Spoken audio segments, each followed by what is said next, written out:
a long time ago in a galaxy far, far away. 10 words. That's all it is.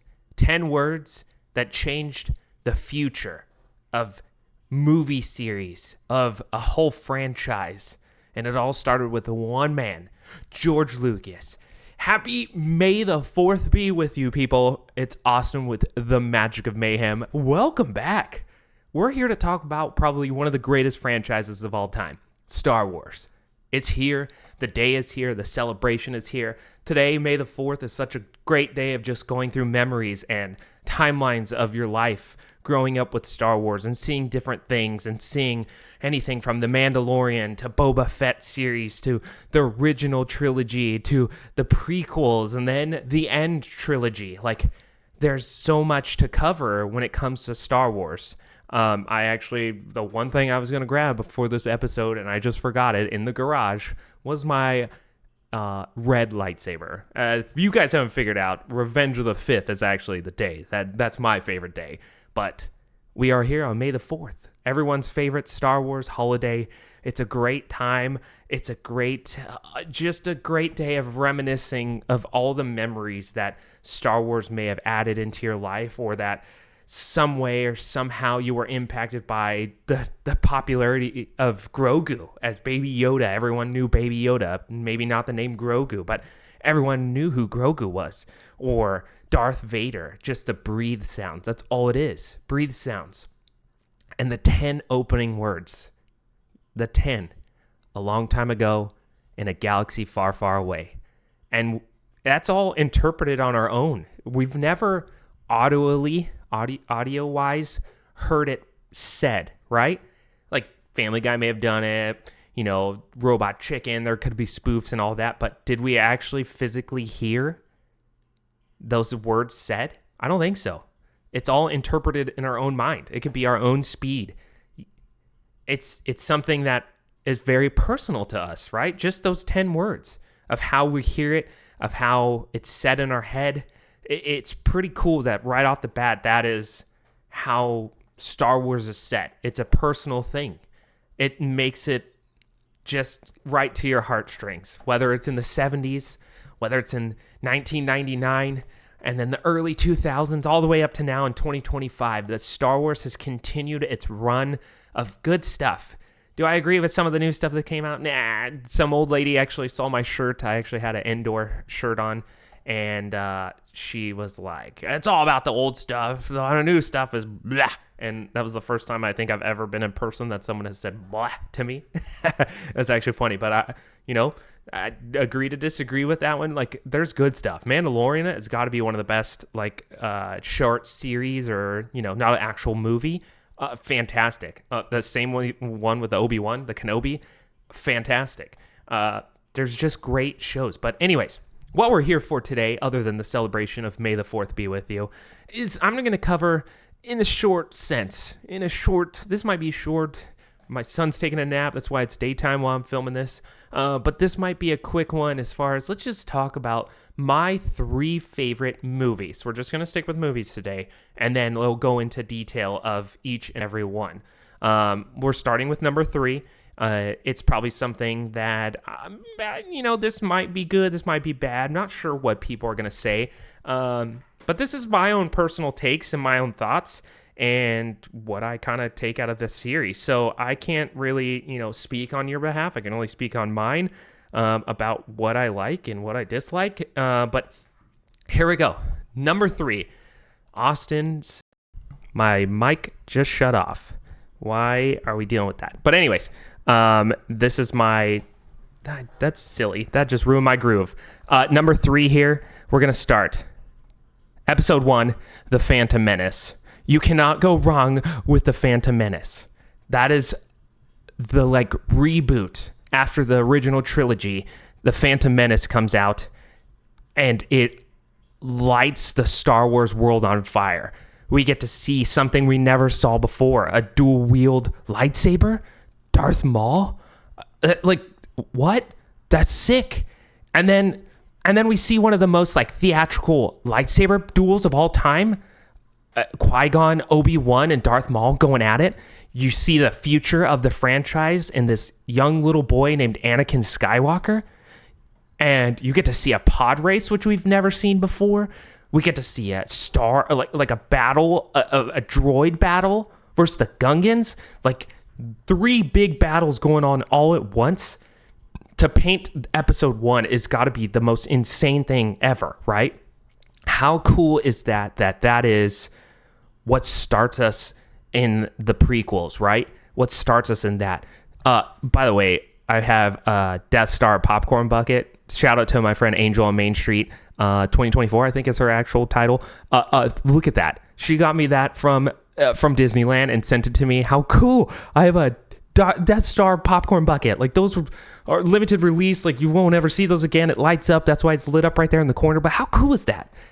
But back to the thing. Like, we saw Queen Amidala. We saw Naboo. We saw Naboo starfighters. We saw, like, so much new stuff that we got introduced that it just lit it on fire right out of the gate.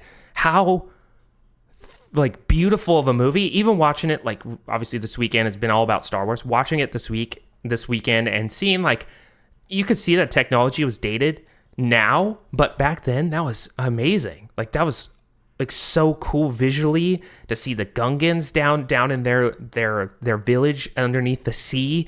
How Qui-Gon and Obi-Wan go down there, seeing a new series or a new species like the Gungans, and to see, like, they're not afraid and they battle and they fight droids. Like, the droids was still, like, you have the Imperial March, but seeing the droids get brought out of their transporter, set down, and then they all get activated is still super sick to watch them.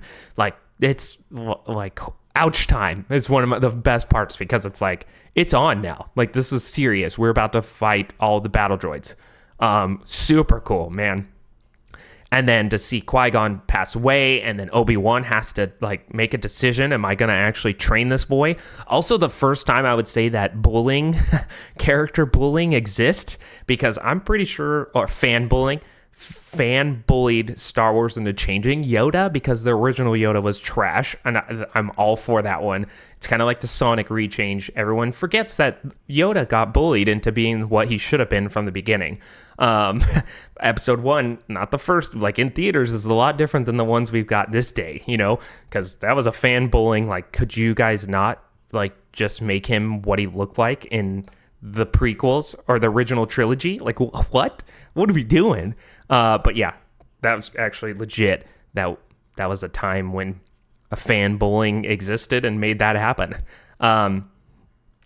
You know, we see the love interest of Anakin that causes probably his big downfall into becoming Darth Vader. It all puzzle pieces, and hearing things of him, you know, as a kid, but then in episode 2, you really kind of see his reflection of, you know, what he's going to be in the future and who he trusts and who he doesn't trust and how he feels. But episode 1, just to see in theater, I saw it in theaters twice as a kid.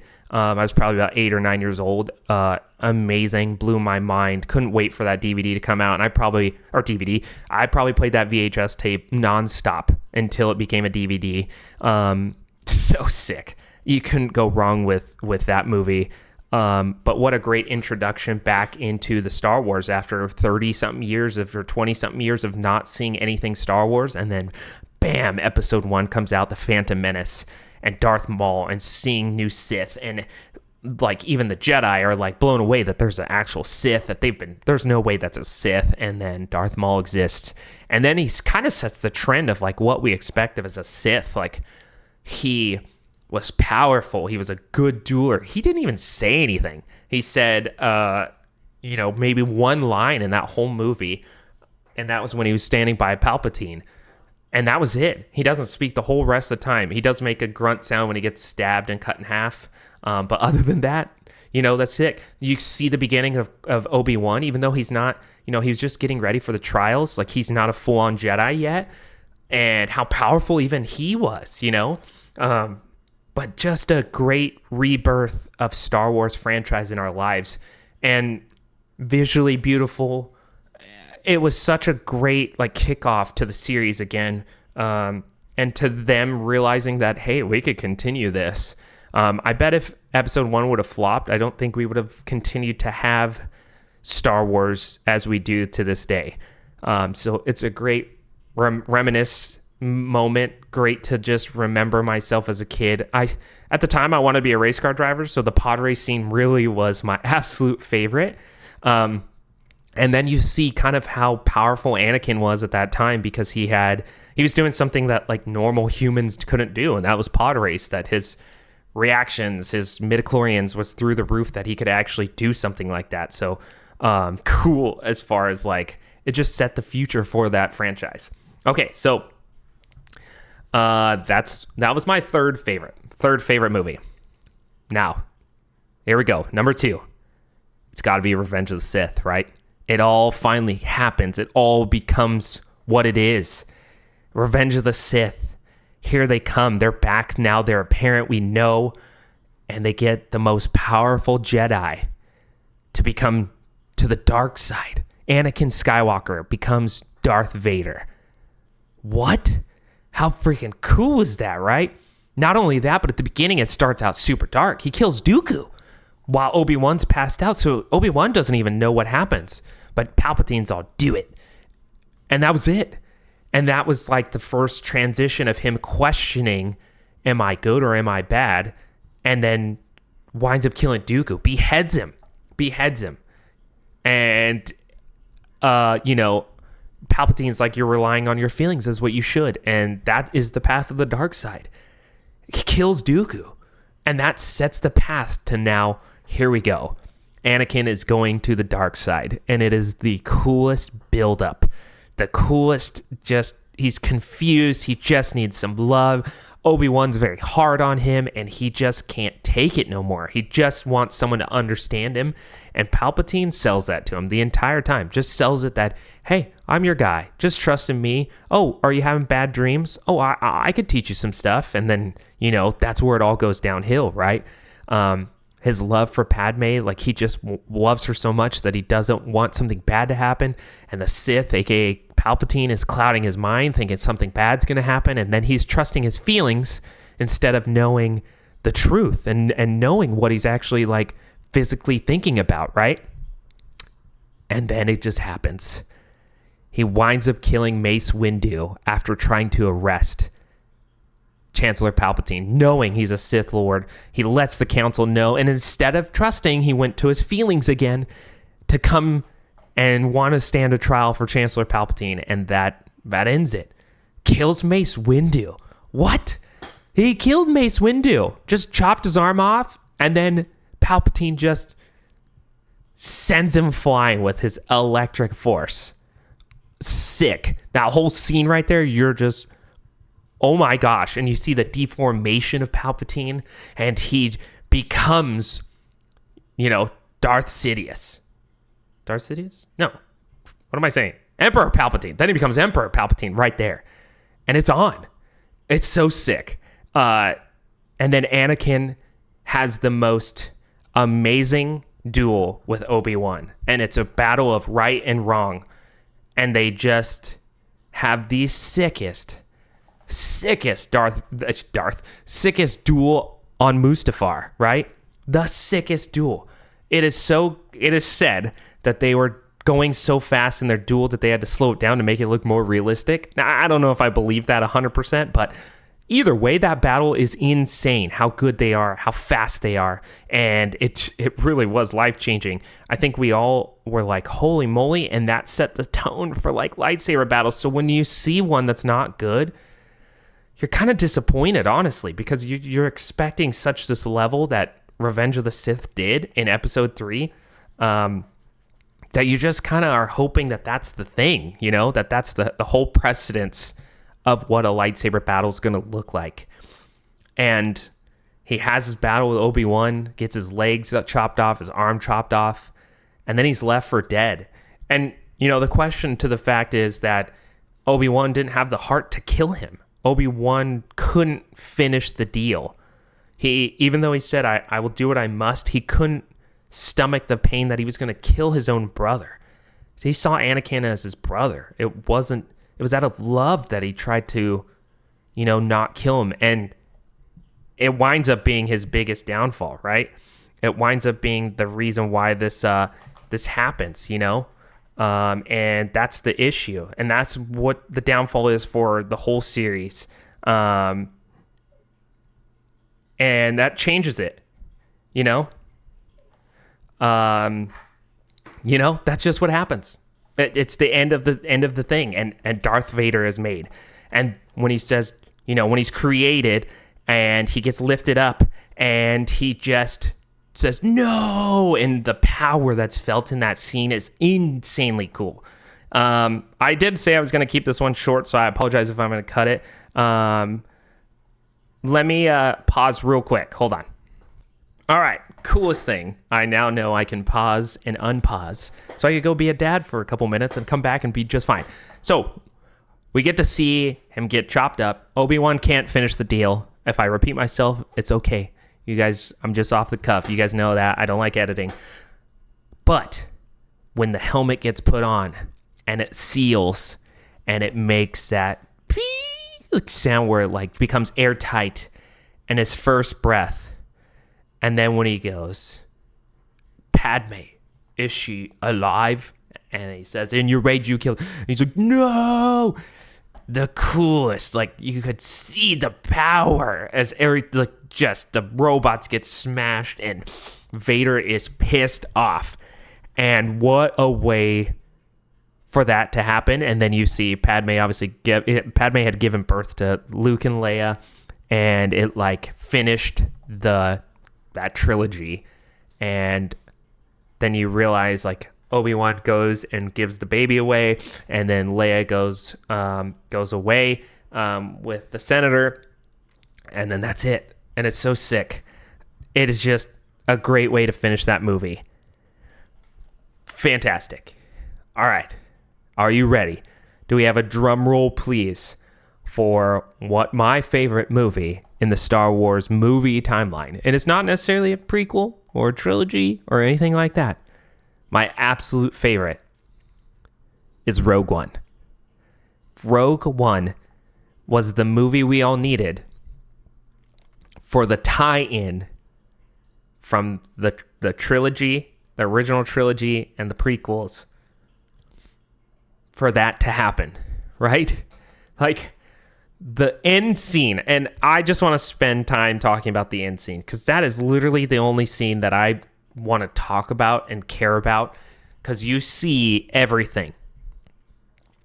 Them having the Death Star plans and trying to get them to Princess Leia, right?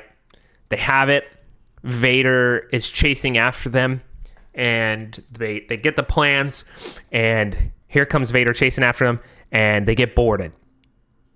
And that little alarm's going off. Boo! Boo!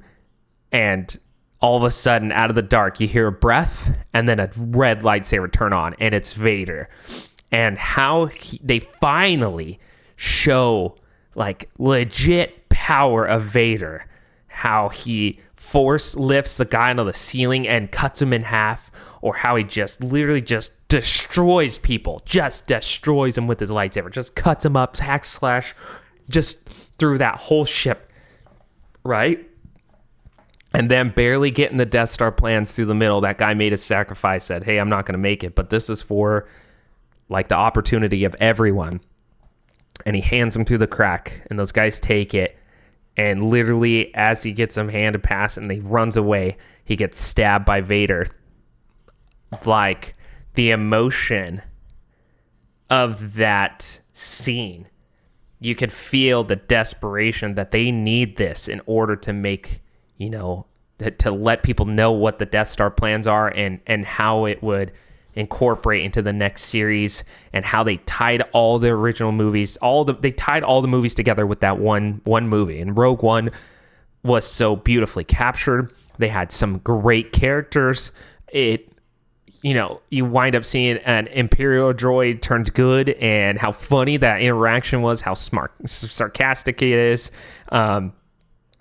You just see that tie-in of the movies all together, and when the plans get to Princess Leia, and that reveal even though it's CGI'd, and rest in peace, to her, when she turns around and it's her face and the excitement that you're like, oh my gosh, like now the movies are all tied in just with that one little scene and how cool it was. And honestly, electric. Rogue One is such a fun movie. It made sense. It's like a one-off movie that was needed.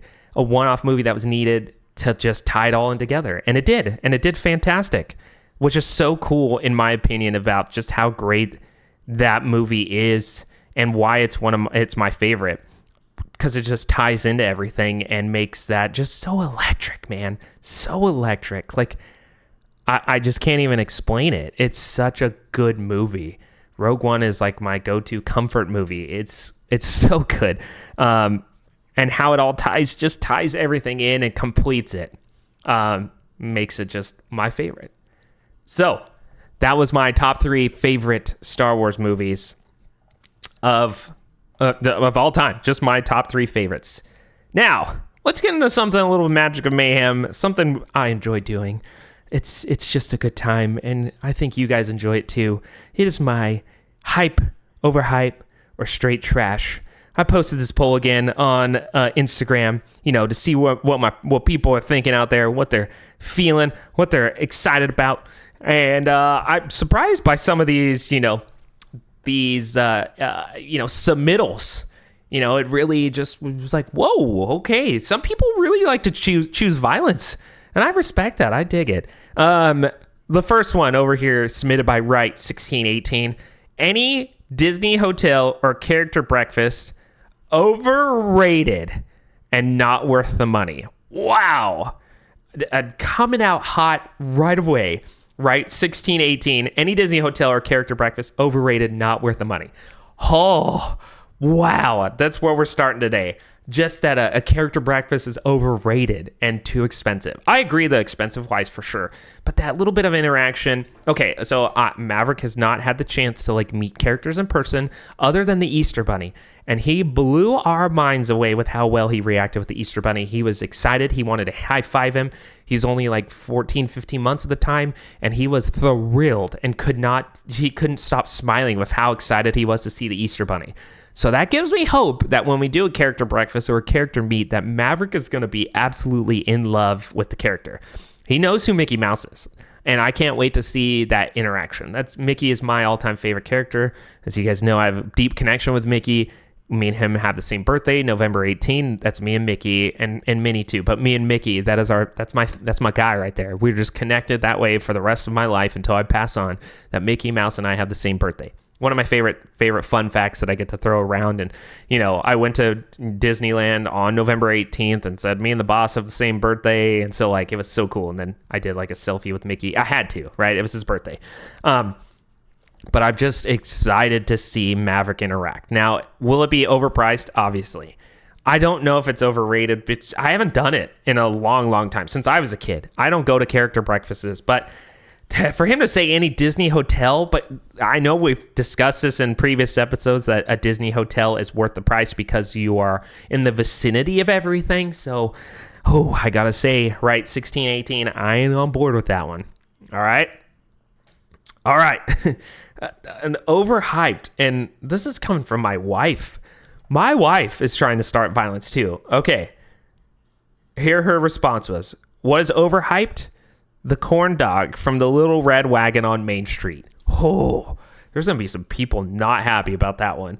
But she overhyped the corn dog from Little Red Wagon on Main Street. I have to say that the best corn dog ever created is the one at a fair. It's the truth. It's a foot-long corn dog. You can't go wrong with that. Corn dogs are fire at the fair. It's overhyped. It's overpriced in Disneyland, 1,000%. But it ain't at the fair. The fair is fire, and you get a good corn dog at the fair. So I agree with that one. It is a little overhyped. All right. Continue the Magic submitted that cheeseburger spring rolls are just okay and aren't worth the price. Oh, man. As someone who was a huge fan of the cheeseburger spring rolls, I disagree. It's a hyped item. I get it. I think it matches the hype. as you know, going to Disney World, I had to try it. You had to go get a cheeseburger spring roll, and we were not let down. It was a phenomenal spring roll. We were pissed that we found it the last day, but we did find it. And that was kind of like during 2020. So like the app and everything, like, I don't know. We just didn't do our research good enough, and we found it and it was phenomenal. So I disagree that the cheeseburger spring roll is overhyped because I freaking loved it. Okay. I disagree with that. It is perfect hype. It is right on the money. Okay. Dream Travels with Amber, I think is what her name is. She wrote, the Seven Dwarfs Mine Train is overhyped at Disney World. Now, I have to say, I kind of agree. It's too short of a ride. It is not worth that 90-minute wait to go ride Seven Dwarfs Mine Train. I'm just going to say that right now. It's not worth it, which is a bummer. It really is, because it's a great ride, but it's just not long enough. It is overhyped. It's a great ride. It's not worth the hype, though. Definitely not. Yeah. I can't believe it. It just, I just agree. It's just too short. That's the issue. It's too short of a ride. As soon as you get excited for it, it just ends. And you're like, oh man, that stinks. And that's literally how it is. You know, it's just over by the time you get excited, you hit that first drop and you're like, no, that's it. Yeah, that's basically it. And yeah, that was Dream Travels with Amber. Okay. Here's one that we're going to have a great time with. Submitted by Disneyland_day_dream, a.k.a. this is Lindsay.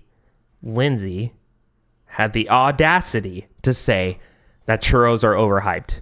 And I hope that Angel on Main Street 2024, which is her best friend, is punching her in the face.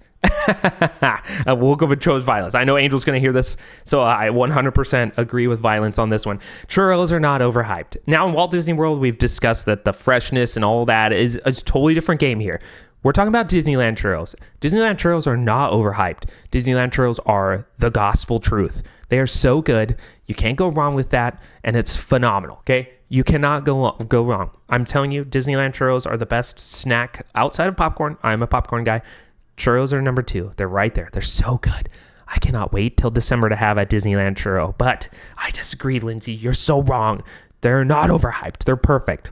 Now, let's talk about Angel here. Angel on Main Street 2024 says Spirit jerseys overhyped. Angel, we're going to have a long talk on this one. Okay. First of all, I cannot believe you said that. You got me this Death Star popcorn bucket, and then you have the audacity to say that Spirit jerseys are overhyped. Are they over expensive? Yes. Are they overhyped? No. I have some of the sickest Spirit jerseys, okay? And they're a Star Wars theme, that's it. Oh, I also got the gingerbread cookie Spirit jersey from this last year off Shop Disney, and it was worth the price for me because a Spirit jersey at Christmas time that's a gingerbread cookie has got to be the cutest thing ever, and I'm excited to wear it. But no, they're not overhyped. They're like kind of keep you warm, but they're not over hot, and like they're beautifully designed. They do some cool designs, and I disagree, Angel, that you are wrong, and they are not overhyped. Okay, Spirit jerseys are genius. First of all, that brand name is probably worth $1 gajillion now because of what they did. Genius. Like, how did they figure that out? They're like, you know what? Let's just do an oversized piece of clothing and call it a Spirit jersey. And now they advertise with every company now. Genius. Okay, can't go wrong with that. All right, the last one, and I giggled at this one. Magical Trips with Paige wrote, I hate bubble wands. They need to be banned. So as someone who has been to Disneyland multiple times without kids, without having a kid at the time too, a bubble wand was kind of annoying, especially because kids are, let's just be honest, some kids are assholes, and they're aiming that bubble wand purposely to try to get in your way while you're walking by them or walking towards them. They're purposely trying to shoot bubbles into your face. I don't doubt that is their main goal and purpose in life, is to cause some mayhem, and this podcast is called The Magic of Mayhem, so I fully support mayhem. Do they choose violence? Apparently, because so do I sometimes. But oh man, it's kind of the magic, right? It's kind of the magic that a bubble wand exists at Disneyland. But I do agree that, as a person without kids at the time, they need to be banned. But now as a person with a 1-year-old who has a Bluey bubble machine and how much he loves the bubbles coming out of Bluey, I love a bubble machine. I'm sorry, I do. I can't wait to get him a bubble wand and be that little butthole of a kid that sprays it in people's face. So I'm sorry, Paige, but I've got to disagree with you on that one. And Maverick is going to have a bubble wand. That's just what it's going to be. And I'm going to be that parent that's letting my kid shoot it all over your face. Honestly, bubbles aren't going to kill us. They're not going to hurt us. They're actually pretty fun to play with. But yeah, I'm just going to say that now. I can't wait. I'm probably going to get yelled at by some parent for letting my kid shoot bubbles at people and strangers, but hey, I'm all board for it. So that was it. I hope you have a great rest of the May 4th. Tomorrow's the best day. It's Revenge of the 5th. But before we go, I just want to quick a drop here. I have actually dropped a whole snack merch line on my online store. You can find that in my link in bio, or you can actually find it at streamlabs.com/mayhemmero, MERO/merch, or you don't even have to put merch and it'll take you. That's actually my online store. Streamlabs prints and does all my t-shirt designs and stuff. And you've seen my Magic of Mayhem shirt. It's a great shirt. That's the same company. They make great stuff and pretty affordable. $25 for shirts right now, and it's everything from Team Churro to Team Popcorn to Team Yellow Cups. We have some sick designs in there. So if you get a chance and you want to check it out, go into my store. But yeah, this is the Magic of Mayhem, guys. I hope you have a great Star Wars holiday weekend. And I'll catch you next time. All right? Be just, hang out. I try to do bi-weekly, sometimes tri-weekly episodes. I appreciate all those that follow and have been here from the beginning. If you're joining us just right now, thank you. From the bottom of my heart, I try to just create some mayhem and some magic at the same time in your life. So hopefully I brought some laughs for you. Hopefully, you have a great rest of your day. I'll see you next time. Have a great one. Have a magical day. Remember, may the Force be with you.